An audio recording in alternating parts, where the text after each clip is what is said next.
Amy Williams. Huskers host Cal Baptist on Sunday at 11 a.m. Huskers are 11-0. Coach, if you'd like to make an opening statement and then make questions. Yeah, well, this week we've been really working hard to put the exclamation point on an incredible semester and just encouraging our team to finish strong with their finals. And then we're going to try to do the same thing on Sunday with putting an exclamation point on our non-conference schedule. We've had a great start this season, and we'd like to continue that and cap things off with another win. Just how exciting has it been, not just the start to your season, the start to the men's season, but both of you are at this point where you're both. Yeah, it's so exciting. I don't know if I've felt any more stress than I did watching the men's game at Illinois and just the ups and downs of that ball game, but I think it just shows kind of how emotionally invested both teams are kind of in each other's success right now. It's just so fun to get caught up in everything that they've got going, and it continues to make us want to raise the bar for our own program, and it's really been enjoyable. I think both teams are teams that Husker Nation can get behind and really be excited about how hard they try to play and leave it all on the line for our fan base. And so it's just a really fun time. What is that Nebraska basketball culture like? So many of your players go support them. So many of their players support you too. Yeah, I mean, I think that's a little bit of the culture of just Nebraska athletics in general, and it's intentional in this department, the way that all of our athletes eat together at the training tables and, study together and, have study groups with other athletes. And just, I think that there's a intentionality to creating a camaraderie in this athletic department. Obviously, Husker men's and women's basketball, we're right down the same hall with each other. Our locker rooms are straight across the hall. Our offices are right down the hall from each other. And so I think the proximity and just kind of the likeness that we have in our sport creates a little unique and special bond there between those two teams. But in general, I think the athletic department has just a culture of camaraderie and support of each other, and it's pretty fun to be a part of. You guys obviously have a really challenging start to Big Ten with USC and Iowa. How important is it to make sure this game on Sunday is the main focus and look ahead? Yeah, I mean, it's critical, and we've been really good about that all season of just, what's the most important game on the schedule, the next one. And we know Cal Baptist is a very formidable opponent that's had a lot of success, and so it's not something we can afford to overlook. And from me personally, I'm just, concerned about what the strategies and game plans are to help us become the best version of ourselves and to beat Cal Baptist on Sunday. And then those problems after Christmas I can worry about during the break. Maybe when you tie for second longest active win streaks in the program at 12, what would it mean to win that game and then just finish kind of the non-conference undefeated? What would it mean for your program momentum-wise? Yeah, I'm so glad that Jeff can keep track of all of those program records of this and that, because those are not the things that this team is focused on. It's really being able to, we wanted to use the non-conference schedule to sharpen us up for Big Ten play, to be the best team we're capable of when we start heading in down the stretch into postseason. And we know that every single night in conference play, it's going to be an absolute battle and grind. We had 12 teams from this league in the NCAA tournament a year ago, and the one that got left out went on to win the WBI national title in the other tournament. So I feel like that the competitiveness night in, night out is just easy to document in the league. And so our ability to use these non-conference games in this schedule to be able to play against opponents that have provided different defensive looks, some zone looks, some teams that have tried to take, Britt out with a box and one, some that have pressed us and thrown those challenges our way. We played Virginia in our Thanksgiving tournament.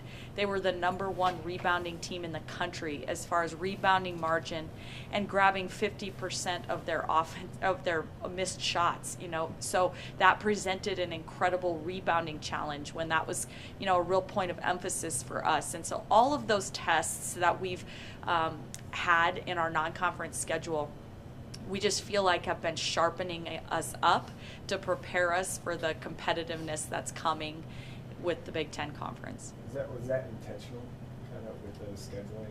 Yeah, I mean, there is so much intentionality that goes into our scheduling, and most of it is about, net and trying to help put us in the best position with that net ranking and for seeding and selection purposes down the stretch. And those are things that we're constantly talking about, in touch with the Big Ten Conference, going through their scheduling metrics to see a win on a neutral site versus this opponent would do what for us, and so a lot of those things are what we're trying to be intentional with. But then after that, it is, can this opponent do something that's really going to help prepare us for what we're going to face? And I think we just, part of it is strategy, intentional.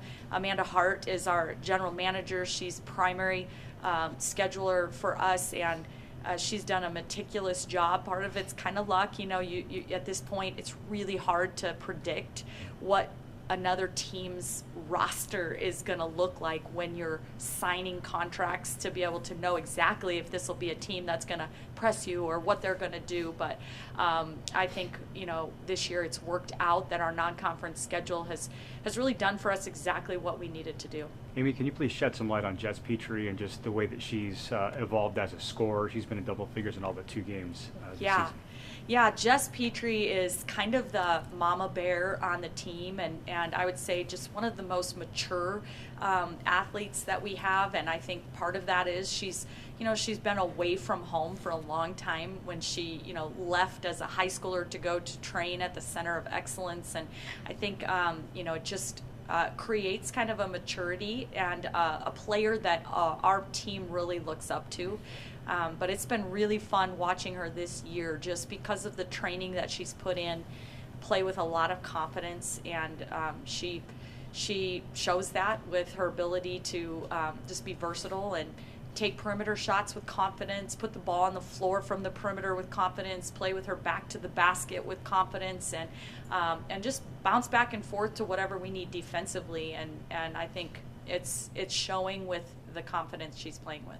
With as much as you guys are scoring this season so far, how much do you feel like there's still another gear that you guys can reach at some point throughout the year? Yeah, I feel that way every time I watch film back.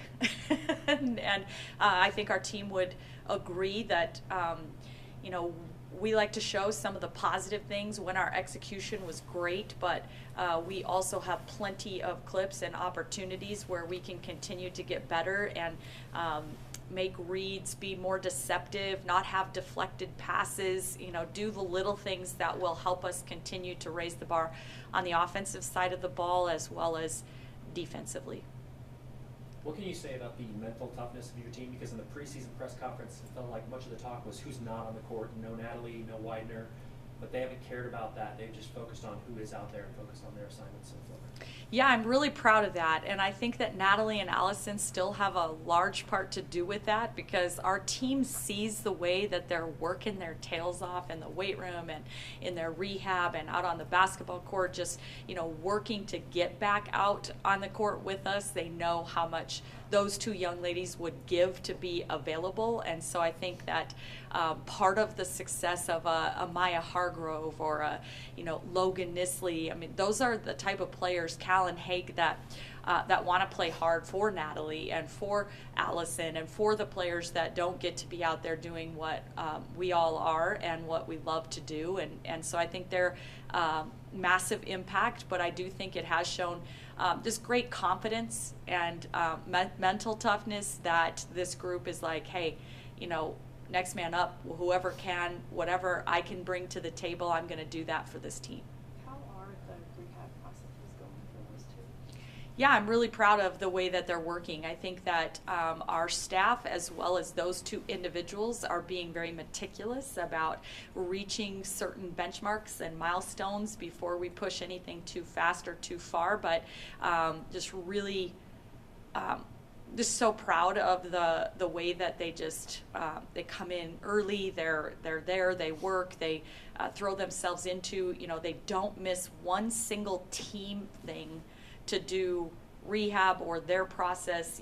They're there with us with everything we do, and then all of their rehab and stuff comes outside of the team work. And it's been very important to both of those two to be fully engaged in what we're doing as a team, and that's been important to our team culture and our success. Have you already started like planning in your head just how to work back Natalie in when she's ready, or are you so just like entrenched on what's going on and you'll worry about that when it comes? Yeah, I think that's something that we'll just worry about when it comes, and as she kind of gets back in and we see where her confidence is, where her attributes. I mean, Natalie Potts, after being named Freshman of the Year, just went to work where some people kind of like let their foot off the gas. I was the Freshman of the Year in the Big Ten. I had a lot of early success. She hated that people would play off of her. And so she was just shooting 70-something% from the three-point line before she went down after that. The way she worked to become a better three-point shooter in that off season, well, that's what we're watching her do right now in her rehab. Is she's a way better ball handler than she's ever been, that I've ever seen. She's picking up new skills that I think are going to broaden her game when she does get back on the court with us. So until I actually kind of see that in the flow with the rest of our team and roster, I'm not going to make any too early assumptions about kind of how that's going to work. I'm just going to kind of let that play out when it does. Amy, with the schedule, you have the game this weekend, but you have the week off leading up to it. Then you have another week off. Just based on the one game and whatever, a 2-week span, do you worry a little bit about some of the momentum that you built in non-con kind of waning a little bit? No, I really haven't worried about that. What I've been excited about is just the coach's dream of you're kind of in it all of a sudden, and we're kind of compiling a list of things that, we want to get this late game look in, or we want to have this situational, we need to work on this ball screen coverage. And we've kind of had this list that we haven't really been able to focus on because it's always been game prep for the next game and game prep for the next game. And so last week provided a couple of days, and this week during finals week provided a couple days where we were not necessarily in preparation for our next opponent, but just working on polishing up Nebraska and what we need to get better at and what we need to have ready. And so I've looked at that as just an absolute blessing, and I think it's provided our kids the perfect opportunity to just to focus on finishing the semester strong and do what they need to do to take care of finals.